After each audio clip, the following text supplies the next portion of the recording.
Hello and welcome. Recently my interest has been piqued, as you would say, by something known as exploding whales.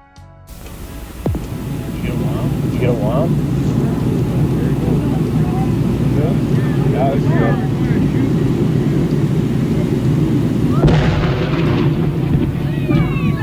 So apparently KATU, which is the station that did the reporting of this, they pulled the original 16mm footage from the archive and released a remastered edition of the news report in 4K. It had to be said, the Oregon State Highway Division not only had a whale of a problem on its hands, it had a stinking whale of a problem. And there's this case that happened in 1970 of a sperm whale that washed up in Florence on the central Oregon coast. And the whale apparently weighed about 16,000 pounds. To remove the whale, they were going to use dynamite. What to do with one 45-foot, 8-ton whale dead on arrival on the beach near Florence? They assumed that the resulting pieces would be small enough for just animals,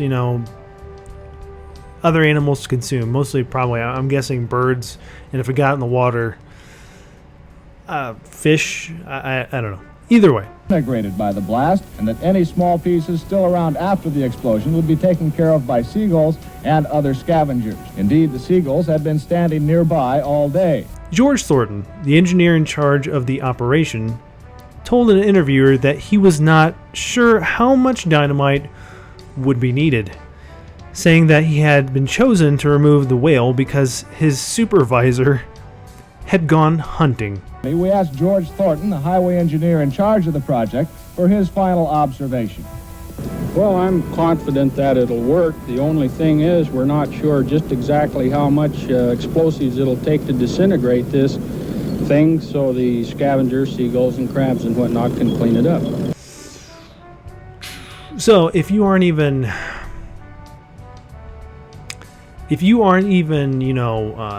very sure of yourself on how to handle this whale and the amount of dynamite you're going to use, and I mean, he probably felt really nervous about it and felt like maybe that he wasn't up for the task, because if he's openly telling some sort of news source, local news channel, and if he was that unsure of himself that he was just exposing not just himself, but his boss and whatever company he was working for as an engineer, that he's just like,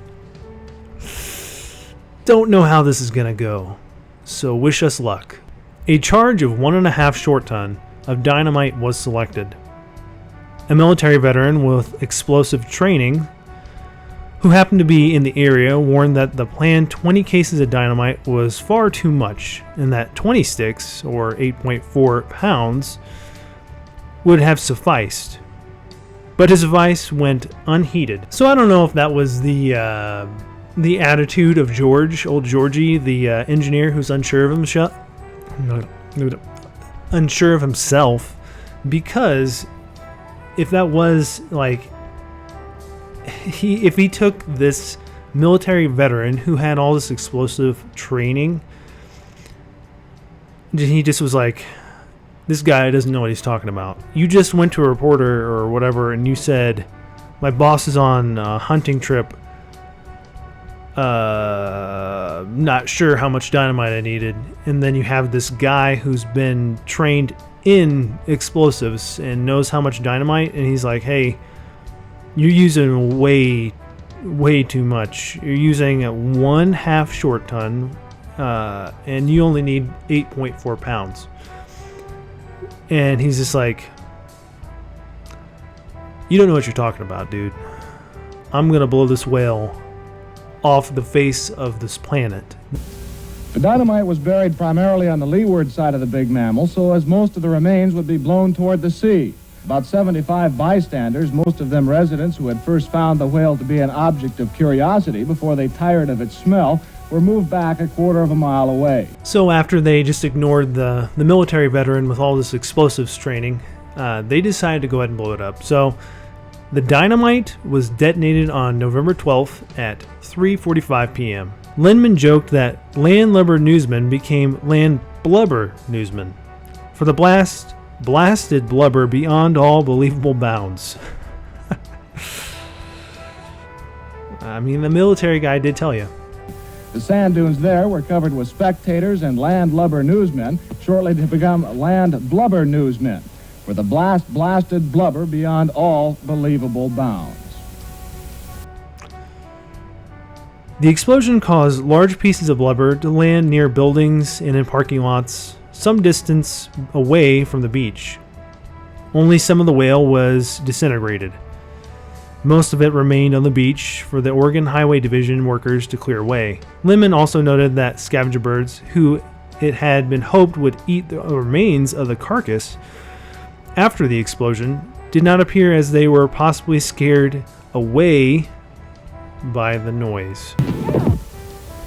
Our cameras stopped rolling immediately after the blast. The humor of the entire situation suddenly gave way to a run for survival as huge chunks of whale blubber fell everywhere. Pieces of meat passed high over our heads while others were falling at our feet. The dunes were rapidly evacuated as spectators escaped both the falling debris and the overwhelming smell. As for the success of the effort, well, the seagulls who were supposed to clean things up were nowhere in sight, either scared away by the explosion or kept away by the smell. That didn't really matter. The remaining chunks were of such a size that no respectable seagull would attempt to tackle anyway. He overestimated the amount he needed. And now birds are scared because the explosion was so loud and so huge that the life around it wasn't even interested. And the fact that it blew it, the whale chunks, pretty much everywhere that they didn't want it to be. It landed near buildings and in parking lots, distance away from the beach. As darkness began to set in, the highway crews were back on the beach burying the remains, including a large piece of the carcass which never left the blast site. And then get this. It says the explosive expert veteran's brand new automobile, it seems like what they're talking about is the guy who tried to tell him, hey, you're using like way too much and you only need to use a fraction of what you're using. Yeah, his brand new automobile, purchased during a Get a Whale of a Deal promotion in a nearby city, was flattened by a chunk of falling blubber. A parked car over a quarter of a mile from the blast site was the target of one large chunk. The passenger compartment literally smashed. Fortunately, no human was hit as badly as the car. However, everyone on the scene was covered with small particles of dead whale. I mean, this is 1970s, so I have no idea what insurance did with that, but I'm pretty sure they were like, we don't cover that, so good luck. But in that case, I would have probably sued the heck out of this George Unsure engineer Thornton, or whatever company he's working for, and been like, you screwed up and I want you to pay for my car, and also you guys should hire me because I know what I'm talking about, and you should fire that George guy.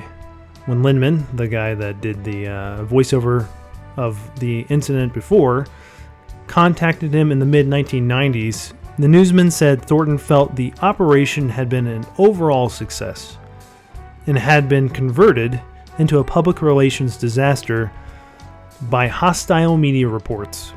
And if you're interested in something like this has become some sort of phenomenon, renewed interest thing over the last several years, and this is something you can go see. It's like what that beach and what that town, I guess, is known for.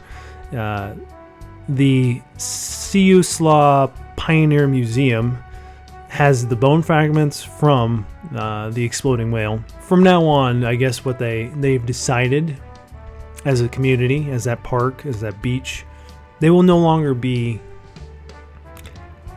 dynamiting their whales. They just bury them on location as much as possible. So, good job, George. It might be concluded that should a whale ever wash ashore in Lane County again, those in charge will not only remember what to do, they'll certainly remember what not to do.